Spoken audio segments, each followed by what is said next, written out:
exactly. Um, but so then George Cukor I think he shot for like 2 weeks, something like that, and then was replaced by Victor Fleming, who was already shooting another movie, Wizard of Oz. Yes. Which he was also like the fourth director Right, on or which something. also was replacing someone else on who had gotten fired and had like shot 2 weeks of. Why do you think that happened? Like, why do you think that the turnover for directors was so high on these films? Yeah, I don't think I that don't. was normal. Yeah, I think it's just a really weird confluence that these two movies, both credited to Victor Fleming because he did the majority of the work on them, just had really weird productions that were very troubled. Both of them had, yeah, very long, very annoying, especially Wizard of Oz. Some of the stories from this movie are bonkers. Oh, Well, and I mean, it's not just that like I think both of these movies kind of had a lot of bad luck in their productions, For but sure, like yeah. them being They're also both very early, enormous. giant, expensive three-strip Technicolor Yeah, productions were yeah. also a part of it. That's another thing that links these two movies. They're both very early, big three-strip Technicolor movies, and both of them had like Technicolor consultants on Mm. backseat directing all of the color stuff Oh, wow. in the movies. Dang. Yeah. But so, yeah, these movies are kind of inextricably linked just through their like productions. Like same director, but also just like weird kind of similarities in their production woes. And also, but also like they're two enormous movies that have you know incredibly impacted American and like movie culture forever, and are like they're just like they're in the canon of just like Hollywood film forever. They're in every Yes. montage of like movies. There's gonna be at least a clip from either one. yeah. Could not maybe pick two more different movies than The Wizard of Oz and Gone with the Wind. They are so opposed in just their like worldviews, their tone, their They both stories. involve farms. True. And also I have even another I have like a weird headcanon thing. I'll bring that up now because it involves Gone with the Wind. There's a part in Gone with the Wind where everyone's staring at Scarlett O'Hara and she's like, "What? My face has gone green?" And I was like, "Ah, like a witch." Does Scarlett O'Hara grow old and turn into the old mean lady in Wizard of Oz? Totally. She moves to Kansas. She Yes. gives up on her beloved Tara Right. and Because it's moves terrible. to And then moves to she moves to Kansas. Kansas and she's like a rich old lady in Kansas who hates dogs. And that's where we pick up this movie. Let's go with it. The um timeline almost works I don't out. like Wizard of Oz. This is how we know you're a writer, Glenn. Yeah. Where to even start on Wizard of Oz? I think even more than uh Gone with the Wind, this is like one of the most iconic movies ever made. Just yes. hands down. No Maybe question. maybe the Yeah. most iconic movie ever made. Yeah, like I can't argue with that. Well, Gone with the Wind is bad. It's not bad. Gone with the Wind is I didn't complicated, like it. and Wizard of Oz is great. Wizard of Oz is so good. I like Wizard of Oz. Oh, okay. Well, I'm gonna be the Wizard of Oz fan on Please this do. episode Because I almost feel like I retroactively like Wizard of Oz more after watching Gone with the Wind. Hmm. Because I'm like, oh yeah, like give me something that's like just joyful.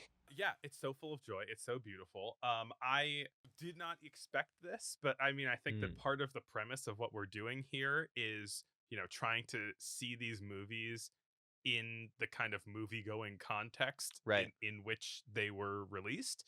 And so because it's still an early Technicolor, that like that transition from the Mm. sepia tone Mm, to mm, the mm, mm, color mm. in Wizard of Oz, it moved me to tears, dude. It was amazing. It didn't get me that much, but it is great. It's really great.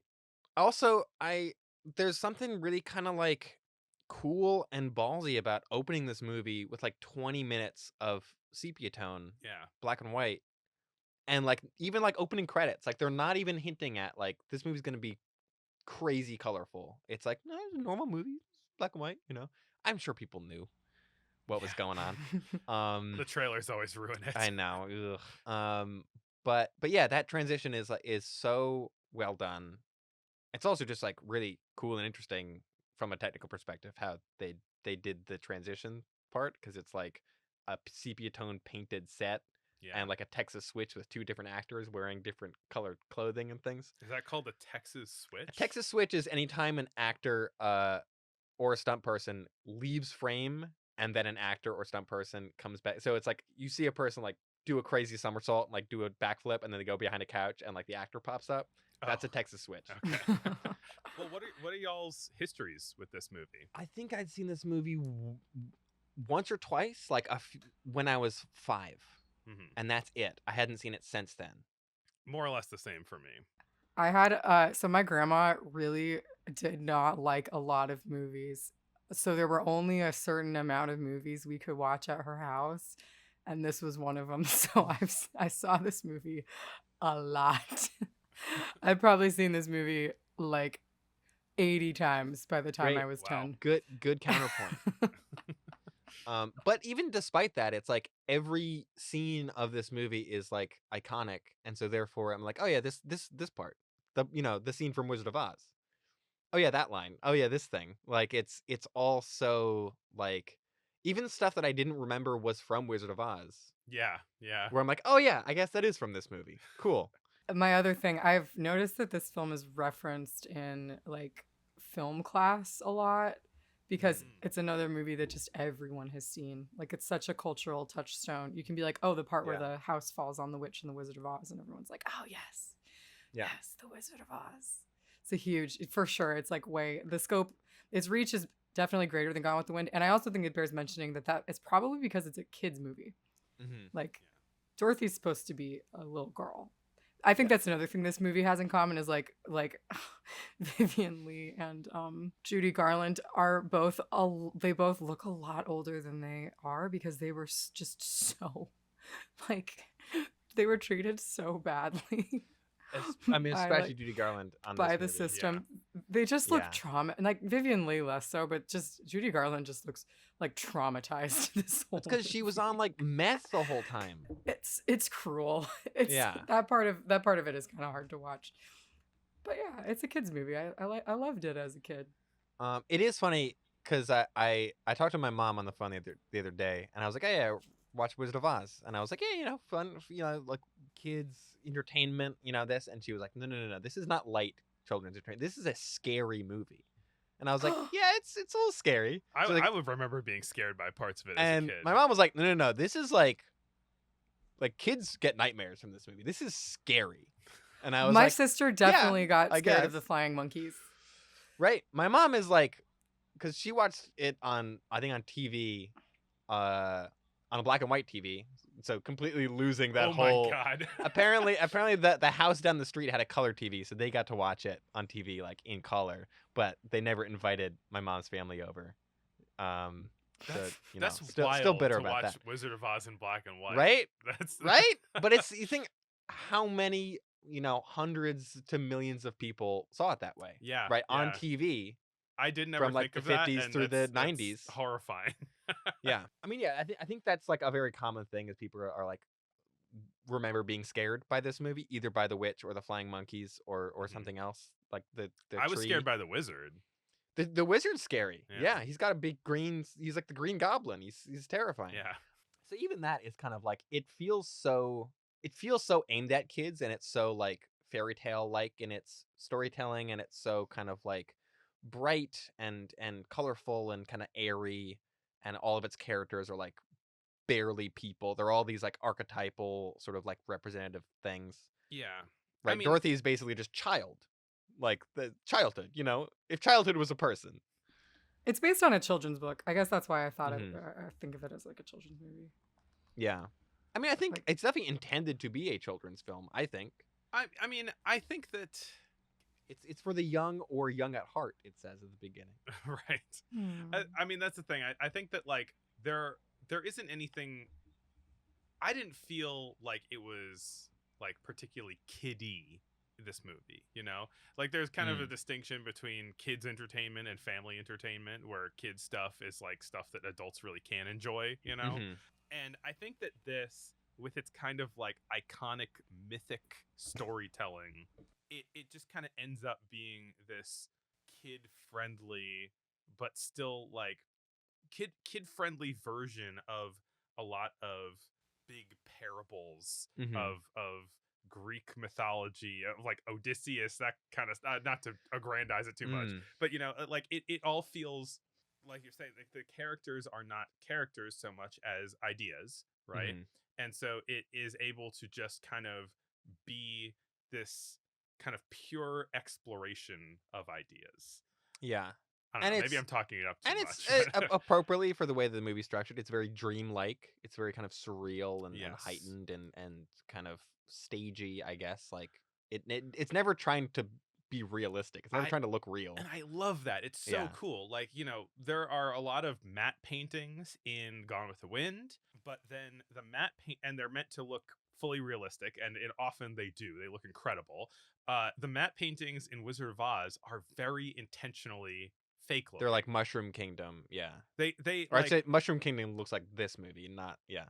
there But are points where they're walking along the yellow brick road and they're kind of prancing over, and I can see that they're just about to run into the wall, smack into the like wall. Wile E. Coyote style.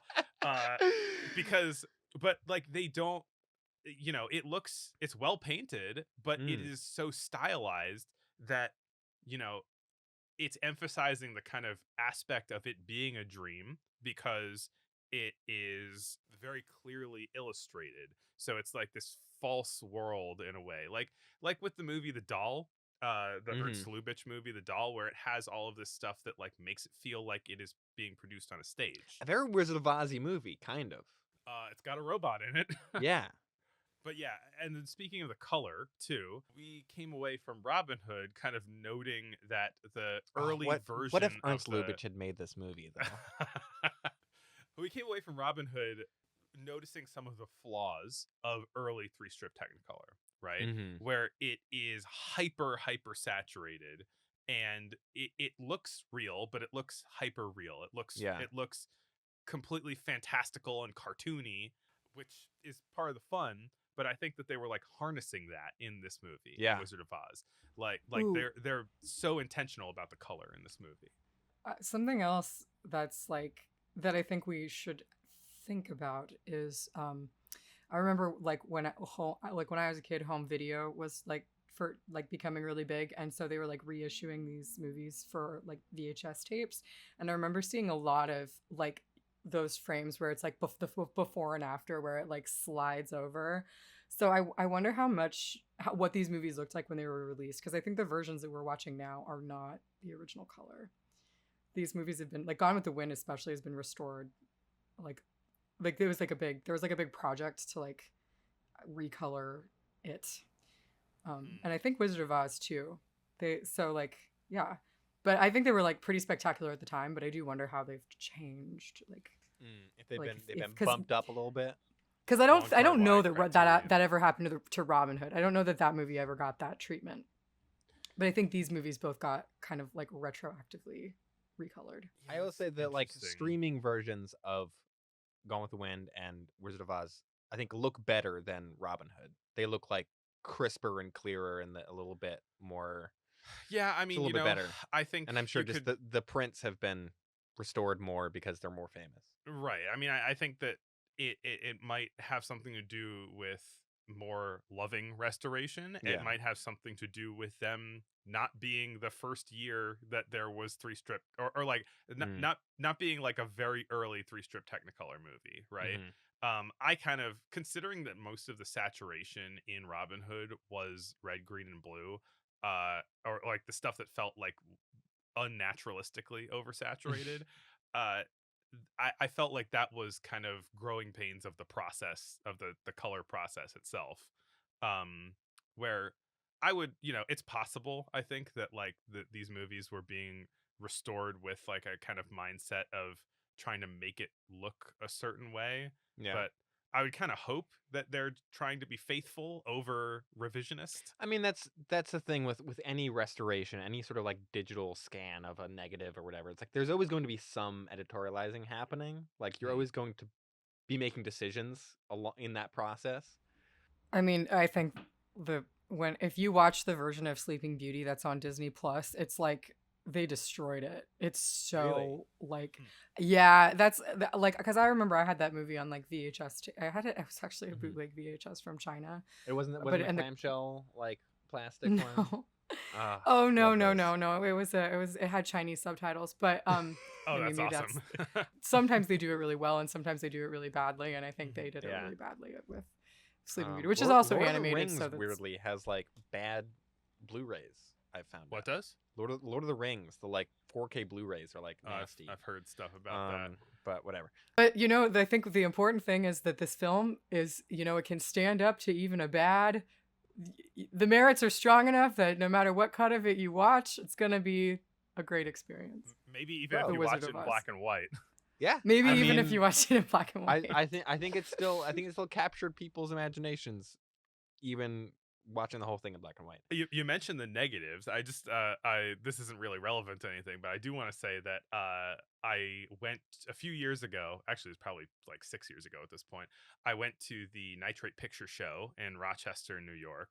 It's a film festival where they play all Nitrate Mm. prints, and it's at the George Eastman House, like the founder of Kodak. And they have a Nitrate film vault there that you can do like a little upcharge on your festival ticket and go for a tour of the Nitrate vault. Get the VIP access Yeah, ticket. yeah. I've been a couple times, and that year I decided to splurge on it. It was this off-site thing, so we drove over to it, and I got to look at the Nitrate film and smell the different like smell that comes off of Nitrate film, as opposed to acetate film as it's dissolving or Mm.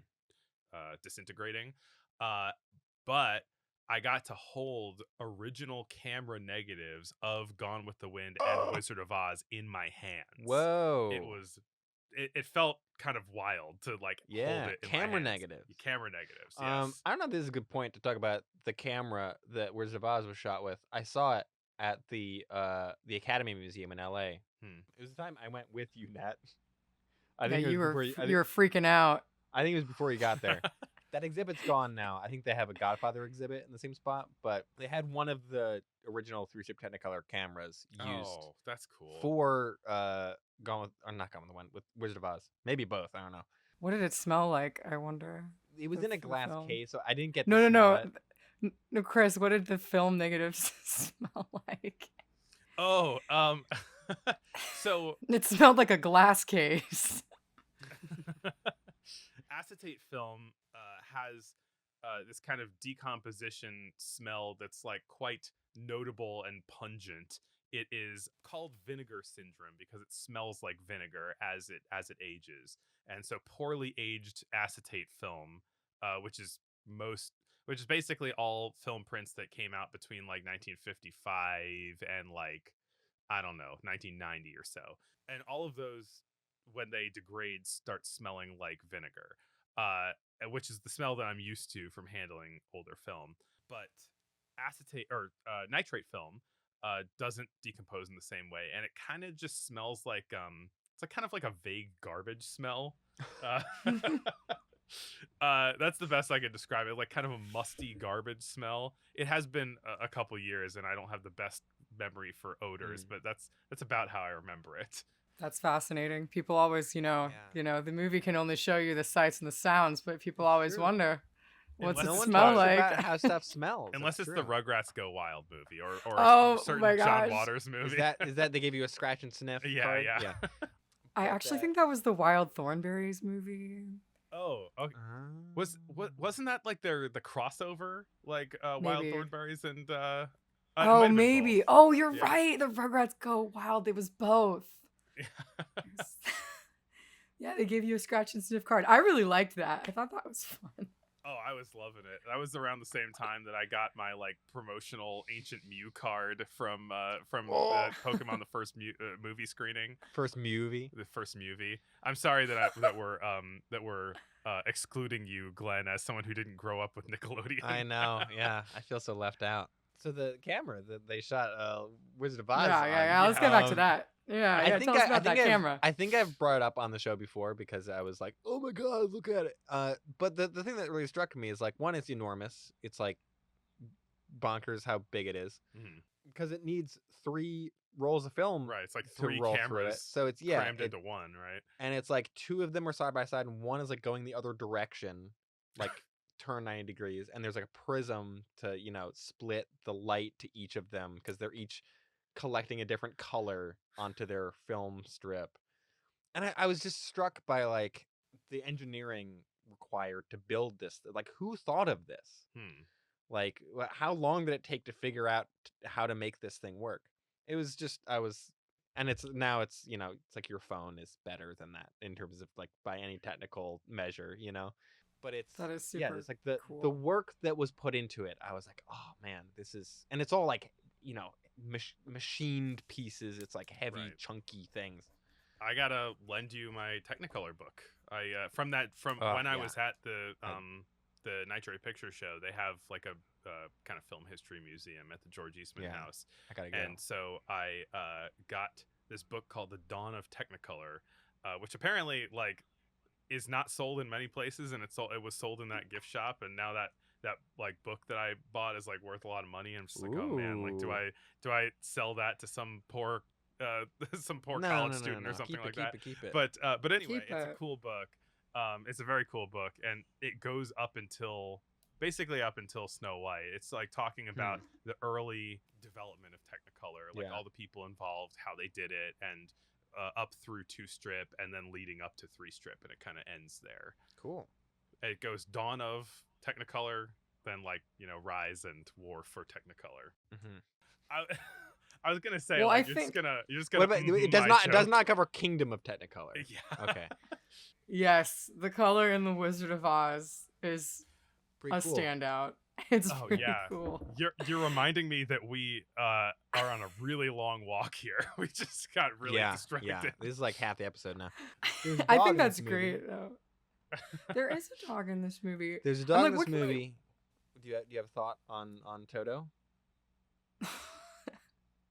Those guys should not be singing about Africa. Zing. Toto the dog in Wizard of Oz is played by Terry. Mhm. Was the actual dog's name. It was a female Ver- dog. Very creative name for a terrier. True.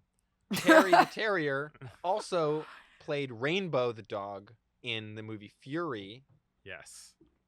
where Rainbow got blown up in prison in that movie. Oh God. So I was very happy to does see the dogdie.com Yeah. feature on Fury. on yeah. Fury. Wait, but But did they do the Texas switch for the real dog and the stunt dog before You don't see it. You don't see it in the movie, thankfully. before they blew it up? But so Terry, returning dog actor, in her most well-known role as Toto, Mhm. credited as Toto in the credits, Yeah.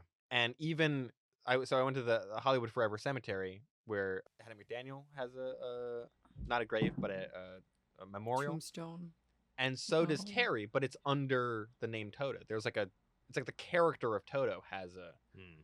a memorial, which I think is Mm. I think that's so weird if like I don't know, whatever, Tom Hanks was like, oh no, the Forrest Gump, like that's what his says on, like, he's still alive, but I mean it's weird that it's just like they completely overwrote this dog's actual name. It's like no, this dog is Toto now forever.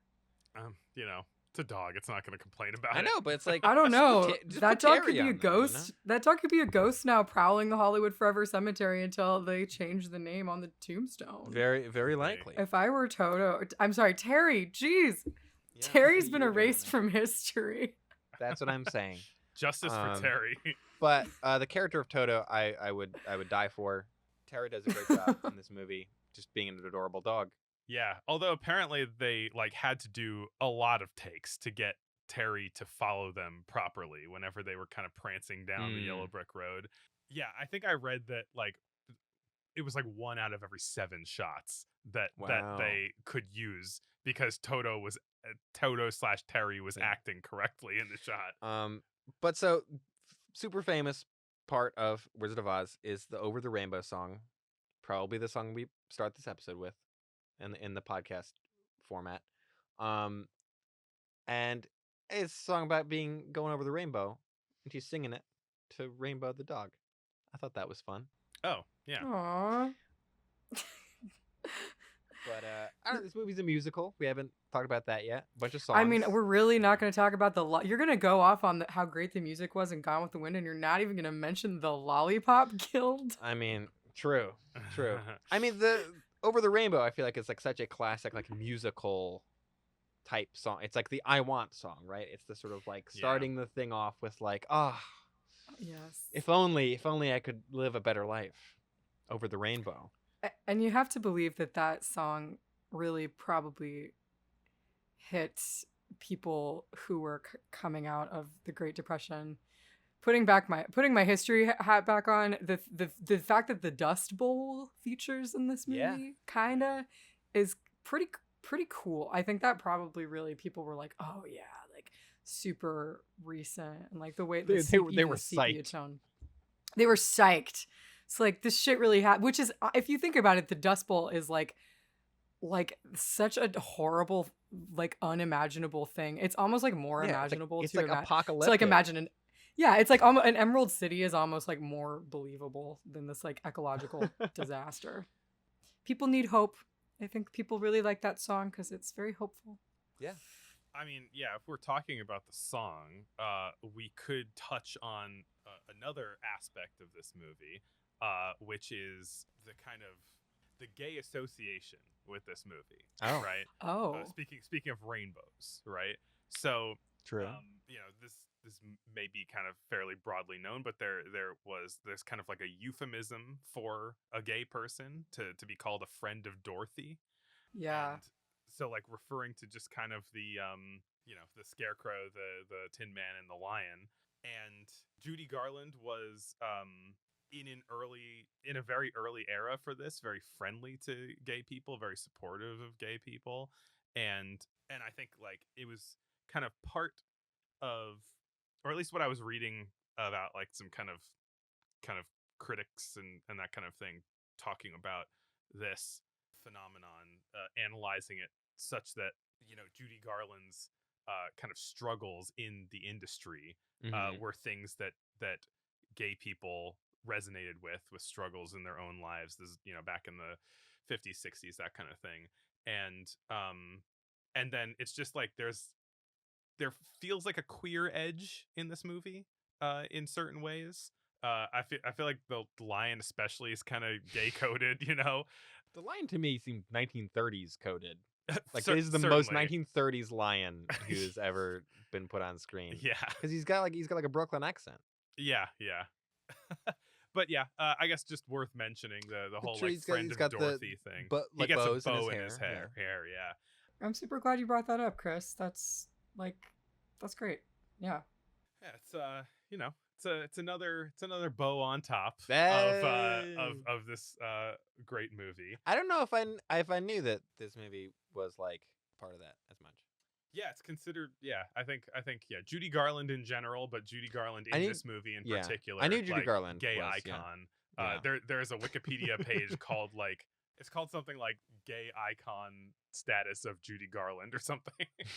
And then I love those like hyper Yeah. specific Wikipedia articles. Judy Garland as a gay icon. The Advocate has called Garland the Elvis of homosexuals. The reason given for her standing as an icon among gay men are the admiration of her. This is from Wikipedia, by the way, audience. Mhm. The way her personal struggles seem to mirror those of gay men in America during the height of her fame, and her value as a camp figure. I mean, we could talk about camp in Wizard of Oz. Garland's role in Dorothy as Wizard of Oz is particularly known for contributing to this status. Oh my god, this is kind of dark. In the 1960s, when a reporter asked how she felt about having a large gay following, Garland replied, "I couldn't care less. I sing to people." So that could be, could be nice because, think- gay yeah, people that are could be- people. That could be interpreted either way as like dismissive or like I like everybody. yeah, I mean Yeah. that in that era, it's probably the best she could do. As Yeah. far as That's fair. and Yeah. I first heard this phrase "friend of Dorothy" in Arrested Development, Same. which heavily features Liza Minnelli, her daughter. Oh dang! Yeah. Right. Yeah. And watching this movie, it made me realize that like she and Liza Minnelli really have like the same voice. Right. Yeah, they have very similar like vocal qualities. Yeah. Yeah, absolutely. I don't even. It's like Wizard of Oz is like such a, I don't know, like just cultural thing Yeah. that I feel like it's almost kind of hard to talk about just as a movie, and it was almost kind of hard for me to watch just as a movie, even with I could like see that. Yeah.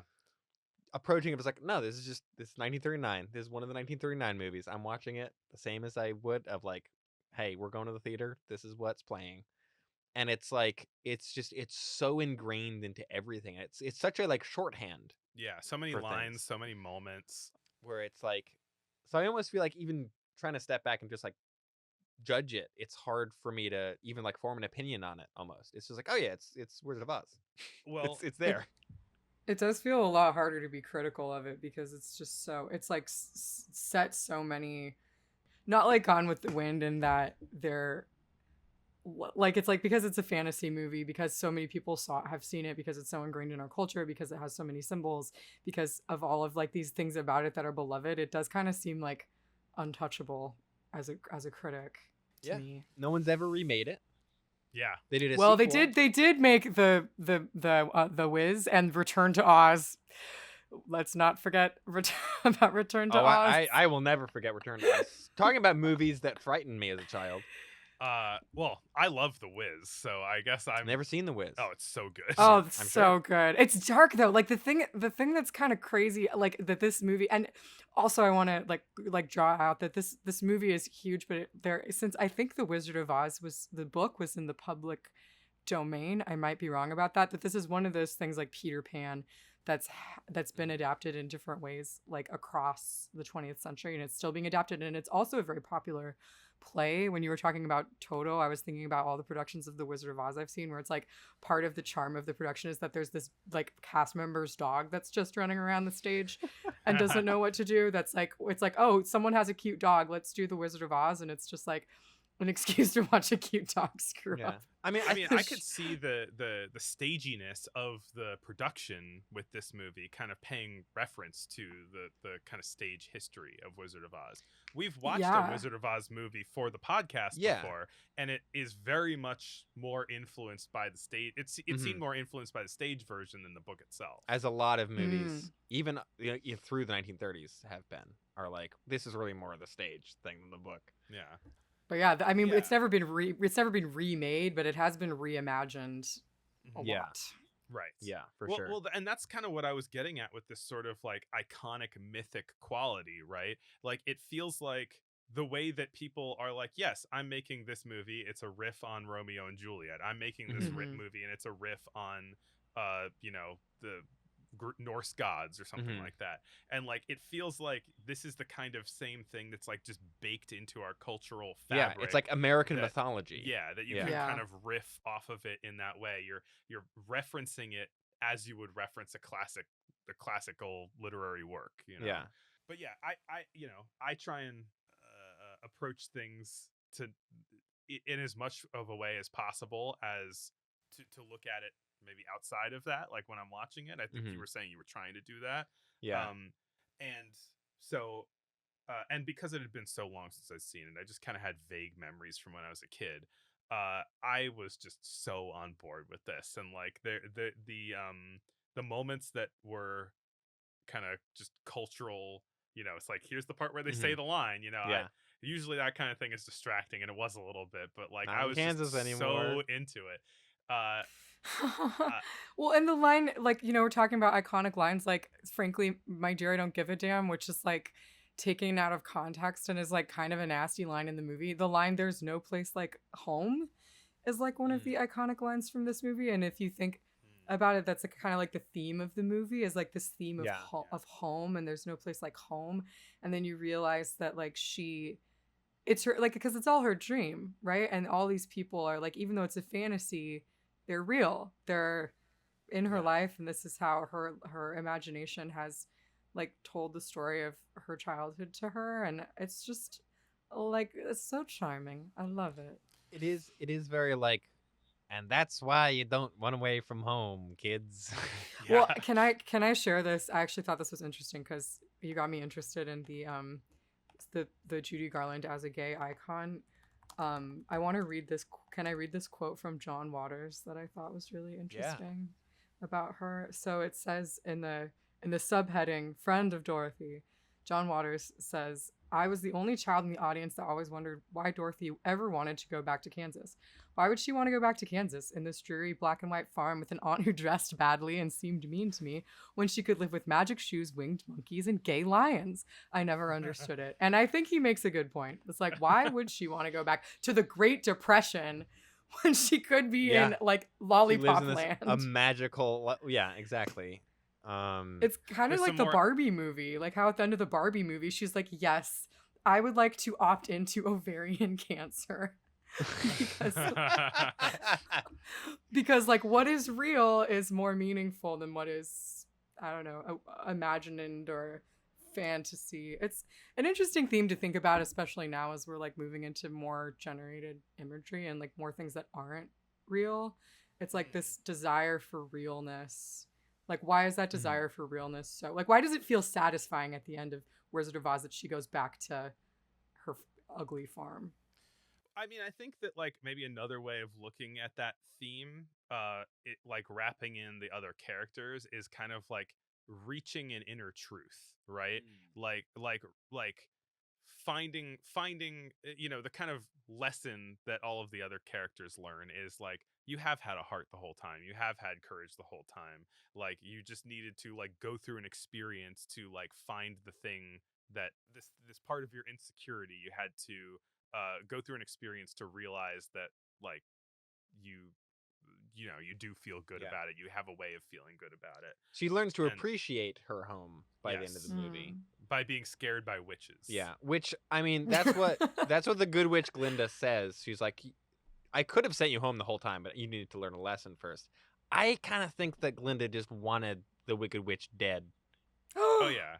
and It was like, all right, you've done it. Okay, you can go home now. No, Oh there's my god, probably like some, the Glinda's the bad witch the whole time. Not Oh my god, necessarily- that's but- so but bitchy. Not necessarily Glinda that the she's good bad bitch. witch, but just that she was kind of using Dorothy to assassinate another witch. it kind of does seem like there's some kind of like witch law that she can't Right, she can't act she against can't the other kill witches. another witch, Yeah, but she does Honestly, it by that proxy. holds up.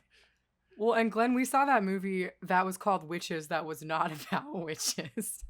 I mean, it was but tangentially about witches. it was tangentially about witches, but that was the dichotomy they used, was the good witch and the evil witch, and how like the evil witch is like how like the good witch is the witch you want to be. Like Glinda is like Yeah. still a witch, but she's, you know, feminine and sparkly and pretty, and you She know, wears a crown. She talks- comes down she a wears bubble. crown. Like she's like Dog. she's like the male like, you know, she's like the pretty one, and then the one with the green skin is like, Yeah. oh my god. And then there's Wicked, which I don't think we have time to even.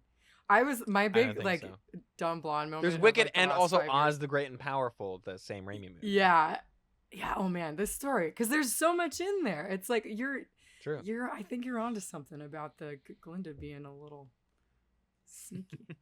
I mean, the kind of like negative depiction of the bad witch. She, like the original actor who was playing her, quit because she didn't want to be in this kind of like ugly woman, quote unquote, makeup. Old crone. Yeah. Kind of. It's like she was like, I wanted to play this character like a little more like interestingly and like less, stereotypically. Yeah. And they did kind of go with this sort of, I don't know. Yeah, you got like a big nose and a wart on your face. Yeah. And green skin. And those are things that in society you can't have. Honestly, True. I always thought that the Wicked Witch was kind of hot. I was like, now that lady, she seems I mean, like she'd be she's got a fun. she's got a great outfit. I'll She say that seems fun to much. get That some. hat. She seems like the kind of person I'd like to get some tea with. You know, Yeah. She seems like she's got opinions on stuff. I mean, yeah. Speaking of like camp value, like everything that she says, like she's just like she's like a perfect kind of, I don't know. She's just iconic. Her laugh, Yeah. Margaret Hamilton crushes it, playing like a scary old witch woman. Right, yeah, the laugh, the like, I don't know, the physicality. Mhm. I found out that she was set on fire accidentally Yeah. making this movie, because when like the flames explode around her, it set the green paint on fire because it was flammable for some reason. That was a thing that they thought was okay. Oh well, they also had poisonous paint Also true. on the Tin Man. Right. There was a skin. different Tin Man actor who had to quit because he was poisoned by the paint. Not I think it wasn't like on his skin, but it was like he like inhaled He's it or probably something. breathing it. I Yeah. forget what the thing was. There's like kind of an urban legend around that is not entirely true, but it is true that they cast a guy and he had to quit. But then Margaret Hamilton got like third-degree burns on her face and hands and had to like just like be like on leave from the movie for like weeks or months or something. Yeah. Um Which they had Wow, time I for didn't know because this that. movie took so yeah, long to and but make. it's like that happened to like everyone. Everyone in this movie had an accident. Everyone in this movie had some weird injury or like problem with like they weren't paid enough, right? All of the Munchkins were like hired out of like the circus and vaudeville and were not paid, or Oh they my were paid God. but like not well. There was a lot of like, there's a lot of them. They there had to was, pay a lot of money. but also like there was just a lot of like exploitation yeah. happening there. When Well, one of the Munchkins is the lead actor in Freaks. He is. is it? It's yeah. the same guy. Yeah. Dang, So he has some clout at least. He Yeah, was for sure. you know, he was great in that movie. He's good in this movie. He's one of the Lollipop Guild. I feel like I gotta like rewatch that and look for him now. Hell yeah. I did have The the thought Lollipop watching this movie. Guild. There's a scene in Munchkinland where you see like babies in eggs, and I'm like, do Munchkins lay eggs? Do they lay eggs? Because there's like a nest full of eggs with babies in it. Maybe another animal lays Munchkin eggs, and they Well, kind of probably I was I'm just- Dorothy thought that's where babies come from. The stork brings an egg and there's a baby. Oh, in know it. what? I actually really like that Yeah, thing like because it's a she dream. doesn't understand where babies come from. Yeah. She's like, oh yeah, naturally they come from eggs, of course, like the chickens on my farm. Just like my dog. Yeah, exactly. That makes a lot of sense, and actually I do like that kind of thread throughout the movie, that it is like this is Dorothy's, unconscious dream brain that's conjuring up a lot of this stuff from like pieces of her own life. Which I believe was not part of the book. Like the book was Right. straightforwardly she goes to Oz. She goes to Oz, she like, comes and back. it's literal. Yeah.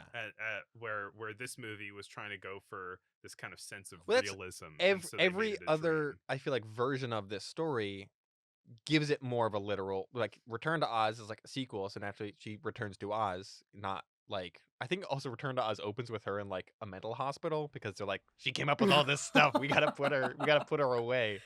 But like, right, I haven't seen or read Wicked the play. I have seen Oz the Great and Powerful, the Sam Raimi movie, but like I think all these other things are like they treat Oz as like, no, this is a actual fantasy realm They do. that you They treat it like visit. Narnia.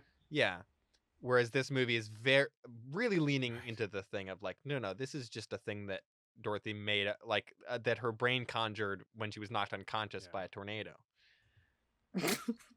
Which is a The, weird, like that was a thing that I noticed. I was like, Oz in this movie is not a like, another planet. It's just like a way of her to like, I don't know. It's a dream Um, world. yeah. It's her dream. Right, but it's a her dream way of world. like It's- working through stuff yeah, while she's unconscious, kind of. working through Yeah, her which is what your feelings dreams. about That's what your Right. Yeah. dreams are. Your Right. dreams are your unconscious mind trying to work through stuff. So I it's actually a think that, large dream sequence instead of an isekai anime. but I think I normally am like the it's all a dream thing is like a cop out and I don't like it. Yeah. I do think it works well in this movie because they seed so much of it in like Act 1 in Kansas, where they're like, here's the guy who's the Scarecrow. He's, He's still moving silly, even as a regular exactly, guy. right? Here's the guy who's the lion. He's kind of afraid of stuff, right? There's, they're kind of putting all this in there, Yeah. and then so it makes sense when it comes back up. But So speaking of those fantastical. guys, like they're all great. Yeah. They're all so good in this movie. Especially the Scarecrow, I think. Like I love his physical acting so much. Right, It's yeah. incredible. really good. Uh I genuinely believe that he is just a empty jacket full of straw. yeah, yeah. Which I think he was originally cast to play the Tin Man. He was like, "No, please, I want to play the Scarecrow." He's like, look at me, come on. Yeah. I'm prime scarecrow material. I'm married. Uh, Deep cut, deep cut. but yeah, they're all like really good in it. I mean, like I was saying, I was over the rainbow with this movie. It like from I was like kind of getting. I think that the early scenes, it kind of like eases you in, like you get the introduction to the characters, and it's like if the dog's getting taken away to like it really gets you emotionally engaged in the Yeah, movie immediately. and so like that scary thing happens, and then the tornado is also scary. I think it's like tense, and the tornado looks so good. Like it's such a Yeah. cool effect. Yeah, really well done for and- like mechanical early, not early 30s effects, but yeah, I think it was like a windsock that they like blasted with sand and air. But also just like the way that it's integrated in, Yeah, like yeah. like there aren't any seams in the effects. Like it feels in the same place. And then, it goes from that to the reveal, to the color, to the amazing just scene in Munchkinland with the music and just all of the kind of stagey, fantastical looking props and backgrounds. And then to like this really just kind of nice scene where she meets the Scarecrow and all of these companions, and everyone just feels like charming in a different way. And then there's also Spooky Castle. I love it. I was like, every moment I was just like, yes, I'm loving this. I need more of this. This is incredible. I'm so sold. I'm on board. And then they went to the witch castle, and I thought that it got kind of boring. But Oh, yeah. But It's funny. The second it got spooky, I was like, now I'm in. I felt like the movie should have just ended when they got to Oz, instead of like having like another 20-minute side quest. Like any proper wizard, he has to give out a fetch quest. Yeah. I did think it was very funny when he says like, you got to go get the broom from the witch, and then they come back. And they're like, we got the broom. The witch is dead. We melted her. Which, if the wizard didn't know that that's what happens when witches get wet, what did he think they did? Like, oh yeah, she's gone. We melted her. It's like, what? What? It does seem like a cruel fate, a cruel ending. The witch is only portrayed as villainous. It's like, the witch is like, we don't like the witch, right? She's scary. Stay away. I feel kind of bad when she melts. Yeah, it's a little like much.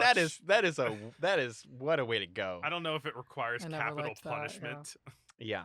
Also, I like apes in things, so like flying monkeys, I was pretty on board with. I think the idea of a flying monkey is pretty cool. But they're scary. I get it. I get why people are afraid of the flying monkeys. There's that like really great use of perspective where you see like all the flying monkeys like in the background flying across the sky. Mm-hmm. Very cool. It almost felt like a Méliès, like a little bit, where yeah, they like were, multi-pane kind of stuff happening. Yeah, fantasy things flying up into the sky. Méliès would love this thing. Oh yeah, I bet he would. Let's see. One other kind of like extra textual cultural thing about this movie that's probably worth mentioning is Dark Side of the Rainbow. Yeah. The stoner activity of syncing up the Pink Floyd album Dark Side of the Moon. I've never done it, but I'd like to. I did it a few months ago. Oh, how was it? It did how not well did work it sync as up? well as I thought it would. Okay, yeah. Apparently, it also worked really well with Paul Blart Mall Cop 2. But, that's a different podcast so you have to listen to. But yeah, like there were parts of it that I thought like worked quite well. Like it was like a really neat kind of way of making a music video to Dark Side of the Moon. Although I guess the way that it works is that you have to like the album's a lot shorter than the movie, so you kind of have to play it like 3.5 times to like get it through the movie. And so yeah, But like then, like, do the songs sort of like, oh, they're back in this location. This song is playing again. Like, is there that there kind of is thing? that Okay, actually. Yeah, I forget which song it is, but there is like this almost like kind of recurring motif with a certain song, mm, which is cool. that is cool. But like to me, it kind of feels like more like a testament to the ability of the human mind to kind of make connections between things Right. I rather think you than can like put any prog rock album over any movie, and it'll sync up most of the time. Like, I think that's just kind of how it works. but yeah, there are like, you know, the tornado scene is really good with it, and I think maybe the motif is like there's money that plays like when they're on the yellow brick road, which there's that whole thing about how the yellow brick road like represents the gold standard or whatever. Yeah, Uh, I don't care about that, so we don't need to talk about it. yeah. Nat, did you have any last thoughts on the Wizard of Oz? I mean, I guess it was really shocking to hear about all of the toxic face paint. And I guess we have to remember that even though it has a charming legacy, people suffered for this art. A surprising amount. Yeah, like this was a very troubled production. Yeah, but that's a discussion for a different time. Well, thank you so much for joining us Yeah. this episode. Thanks a lot. It was a joy to Thank have you you here. so much. Thank you What so much for having me. you want Again, to sorry, plug, I'm do a you want to plug anything? Your YouTube channel? Y- I guess you mentioned that already. Yeah.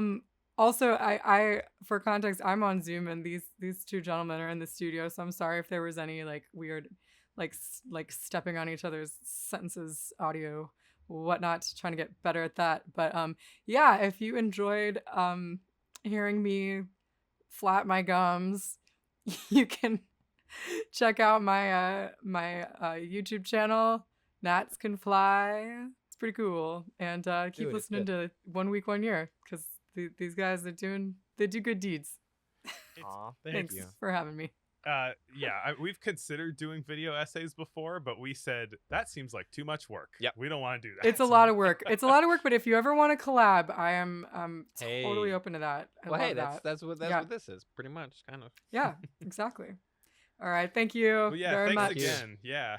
See you next year. Ah. Bye.